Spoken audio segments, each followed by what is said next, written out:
अपने स्वाद के लिए जो जानवरों की हत्या दिन रात कर रहे हैं, वह भी हथनी की मौत पर ह्यूमैनिटी की बात कर रहे हैं। इंसानी फितरत ही ऐसी है यार। अगर मक्खी चाय में गिरे ना तो हम चाय को फेंक देते हैं, वही मक्खी अगर घी में गिरे ना तो हम मक्खी को फेंक देते हैं।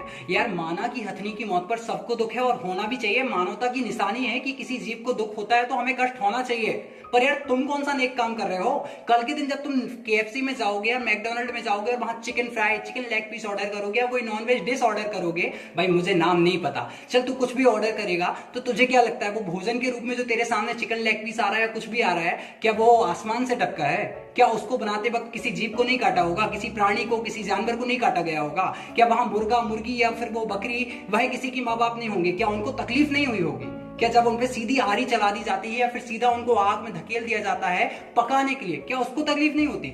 यार अगर तुम शुक्रवार को मांस नहीं खाते हो, नॉनवेज नहीं खाते हो और मंगलवार को तो उसको छूते भी नहीं हो, तो बेटा तुम ढोंगी हो, वेजिटेरियन है, शाकाहारी नहीं हो। तुमसे ईश्वर कोई खुश होने वाला नहीं है। ईश्वर तुम्हें वही देगा जो आज हमें परिणाम स्वरूप दे रहा है। करने वाले कुछ हैं, भुगतने वाले सब हैं, चाहे वह आज कोरोना हो, चाहे साइक्लोन हो या फिर भूकंप हो या फिर अन्य प्राकृतिक आपदाएं हो। याद रखना, तुम जैसों के लिए मेरे पास सिर्फ एक ही शब्द है, अबे साले। यार सोशल मीडिया पर एनिमल राइट्स और केएफसी में जाकर चिकन फ्राई, यार इतना हाई लेवल का दोगलापन लाते कहां से हो?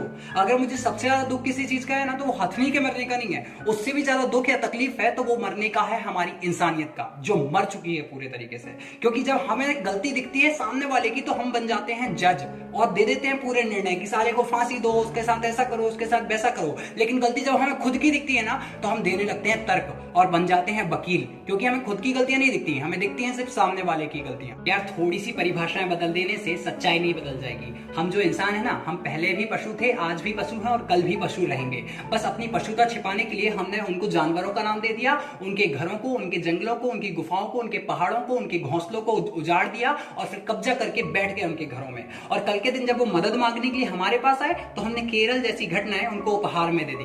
मेरे दोस्त कहते हैं कि केरल की साक्षरता दर बहुत ज्यादा है और सबसे ज्यादा लिटरेसी। क्या बात है मेरे दोस्त, लिटरेसी सिर्फ इस बात पर डिपेंड नहीं करती कि तुम्हारे यहाँ फिजिक्स, केमिस्ट्री और मैथ्स कितनी अच्छी है। लिटरेसी डिपेंड करती है कि तुम्हारे यहाँ रहने वाले लोगों में करुणा कितनी है, दया कितनी है, लोगों के प्रति प्रेम कितना है। क्या तुम्हें पता है हिमाचल प्रदेश की सरकार ने अभी एक निर्णय लिया है जो कि बहुत ही निर्मम और क्रूरतम निर्णय है। उसने यह निर्णय लिया है कि वहां की 91 तहसीलों में पाए जाने वाले रीसस मकाक नाम की प्रजाति के बंदरों को सरेआम मार दिया जाएगा, जो कि हजारों की संख्या में वहां पर खेती को नष्ट कर देते हैं। बहुत अच्छा निर्णय है ना? किसानों की हेल्प हो जाएगी, किसानों की खेती उजड़ने से बच जाएगी। मेरे दोस्त, किसानों की खेती से ज्यादा महत्वपूर्ण है उन बंदरों की जान, क्योंकि उनमें भी प्राण है, उनको भी दर्द होता है, उनको भी कष्ट होता है। क्या सरकार यह निर्णय नहीं ले सकती कि उन बंदरों को पकड़ के जंगलों में छोड़ दिया जाएगा? नहीं, इसमें फायदा कहां से होगा?